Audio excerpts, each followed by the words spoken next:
And to me, what is pretty fascinating is you start biking at the age of 17, right? And yet you become a professional cyclist. By what age did you become a professional cyclist?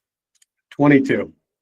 Yeah. So in 5 years, you went from getting onto a bike to becoming a professional cyclist, which to me is really fascinating because it gives a lot of us hope that you don't have to start things at a young age to be able to build up. And so can you talk a little bit about how should one think about that? I mean, many of us here, our level of activity is nothing close to what a professional would do, but we all have aspirations to do more than we do today.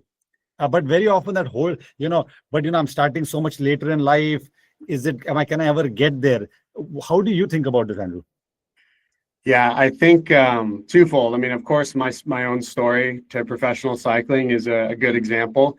But I think the most notable part of it and how it actually relates to most people, and sorry, that light went off, to our athletic goals, is that you don't know what the outcome is going to be, right? So I didn't know when I got on a bike where it was going to lead. I just started. And I think that's something that often gets overlooked is we play out what might I be able to do? Okay, I'm 50. If I start now, well, what's the most I might be able to do? Am I going to be limited in what I can do? Is it even worth it?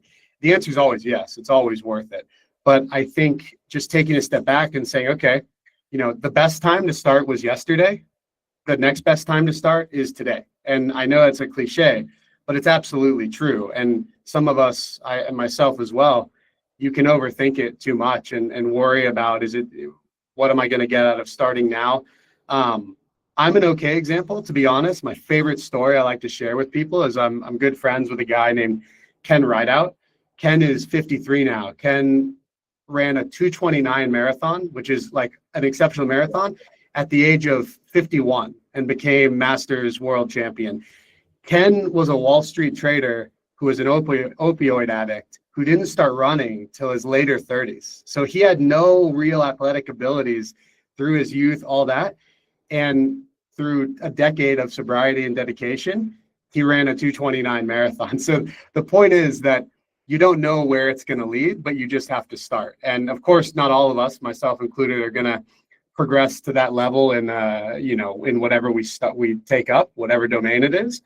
But you have to start. I will also add that the beginning is the hardest. It doesn't matter if it's incorporating strength training, doesn't matter if it's cycling, running, whatever the habit is or modality is. It's hard in the beginning because you're trying to adapt mentally and physically, and we'll get into how to approach these things later. But you just have to give yourself grace and keep showing up. And what I can guarantee is that no matter what you're choosing, strength, cycling, running, walking, hiking, doesn't matter, there will be a clear turning point where all of a sudden what was once very hard, you'll look back and say, oh, this actually feels pretty good. And it's just a matter of getting over that hump to make something stick.